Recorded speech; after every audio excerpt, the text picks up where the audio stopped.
This is Michael Williams, founder of Start Speaking Training Center, and welcome back to part 2 of self-confidence. Go ahead and make sure that you've taken a look at part 1, because in part 1, what did we talk about? We talked about how to develop this feeling of self-confidence. We said that if we can feel self-confident, then often it changes our performance. We feel more self-confident, we often perform at a higher level, we often perform more confidently. But we said that there's another part to self-confidence, and that is being self-confident, being confident. It's feeling and being it. But we said there's some overlap. They're not completely different, they're related, but they are distinct. So what we're doing is we're distinguishing feeling self-confident and being self-confident. And the overlap comes in when we talk about experience, right?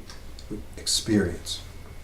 So let's talk about how your experiences can make you more confident, can make you more self-confident. When you have a series of successful situations in whatever area of life, whether it's surgery, whether it's speaking, whatever situation, talking to the opposite sex, when you have a series of successful situations in that area, you feel more self-confident, and therefore you normally perform more confidently, right? You perform better. And every time you perform better, and then you reflect back and you say, hey, I did pretty well the last time, then you feel better and you perform better. And it's a cycle. It's a cycle that works in your favor. So what we have to do is we have to take that cycle, and instead of allowing it to happen, or instead of it happening by accident, we actually have to make it happen, right? We have to make it happen proactively, if you will. How do we do that?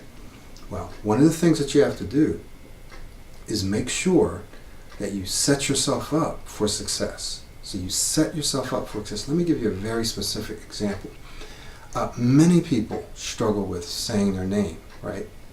So someone asks them their name. What's your name? Boom, get stuck, right? So one of the things that I've suggested that absolutely works. Does it work 100% of the time? No, but if you practice it, it will work eventually 100% of the time. You need to say your name. So what do you do? So some people try to immediately say their name. Michael Williams, right? But they get stuck. So what do you have to do? What you do is you find 1 or 2 introductory words or introductory phrase that you know you're going to be able to say, and you use that to immediately first build your confidence, to get your speaking system going, almost like priming the pump. You say those words or phrases first, and then you say your name afterwards.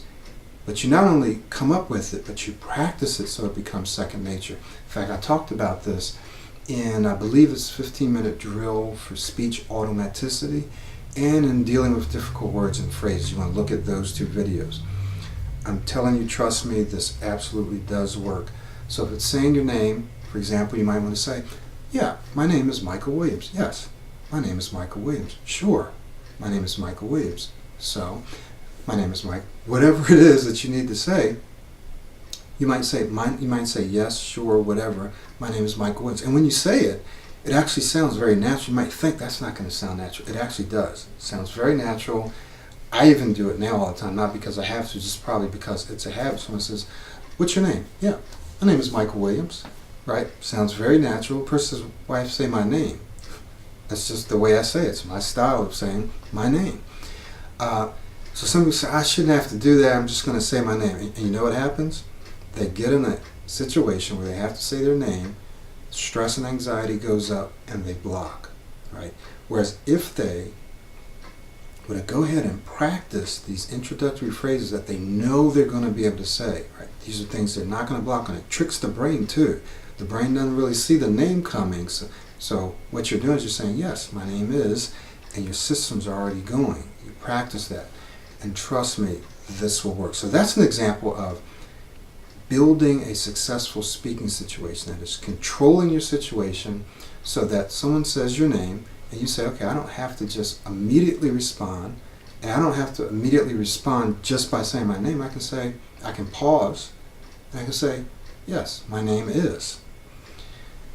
So what that does is that builds your confidence. That experience of saying your name successfully once builds your confidence. And so the more you do it, the more your confidence builds. And the more your confidence builds, the more you know you can say it the next time. And then you say it the next time and it builds your confidence, and there's that cycle again.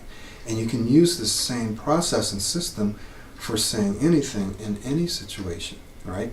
So you take and you find a way to say it that's appropriate by using proactive speaking techniques. You find a way to say it, and then you say it. And even if it doesn't come out right or as fast as you'd like the first time, you say, okay, I said it a little faster last time, or I was able to say it this time, and then you build on it. And don't worry about what people think. Don't worry about if you should be able to say it another way. Well, you can't say it that way, so say it this way. As long as the goal is to be able to communicate effectively and successfully. The goal is not just to be able to say your name right out. You'll eventually be able to do that. The goal is to be able to communicate effectively, and this is a path. I'm not saying it's the path. It's a path to being able to speak successfully. Why? Because what we're doing is we're building successful speaking situations, which builds confidence. We're building successful speaking experiences, which does what? Builds self-confidence. Does that make sense? I hope that makes sense. It's so very critical. You already know how important self-confidence is to performance. What I'm doing now is I'm sharing with you how to build more successful experiences so that you feel more successful and so that you are more successful. Sooner or later, you don't have to think about it. It's not even a feeling anymore. It's a being. I know that I can say my name. I don't have to think about it. I don't feel confident when I say my name. I just am confident that I can say my name. And that's what will happen to you the more that you say it. So that's one very specific example.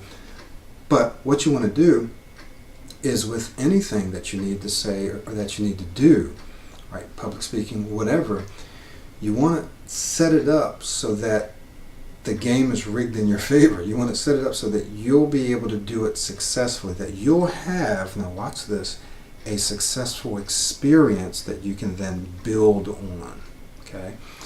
How else can you develop successful experiences? Well, you can visualize, right? You can imagine, you can dream about, okay, how would I say my name successful? How would that feel? What would that look like? And then you just kind of imagine it. And so your brain then, what it does is when you're visualizing something, it experiences as real. And so the more you visualize and the more you picture it, then the more of those successful experiences you actually have. So I'm not saying that all that you do is visualize. I'm saying you visualize and you practice, right? And you figure out a way that you're definitely going to be able to say it. You practice it, you visualize it, and then you go out and you do it. You go out and you do it. You do all three of those things and you start building experiences. And the more experiences you have, then the more you begin to be confident, because this sense of being confident is based on past performances. It's not based on something that you're just thinking or something that you like, but it's something that you've done, so your confidence, you know. Does that make sense? So I hope that this has been helpful for you.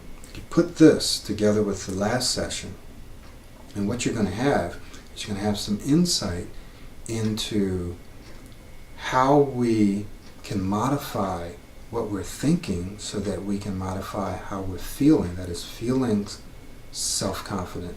And then you take and see, how can I rig my experiences so that I create these ongoing successful speaking experiences. What we're going to do in the next video is I'm going to give you some more specific tips and strategies for thinking more self-confidently, right? Because we talked about it in the first video, but I didn't really give you too many tips, specific tips for how is it that we can think more self-confidently? How is it that we can speak to ourselves? How is it that we can control what's coming into our ears, what we're listening to, what other people say to us, right?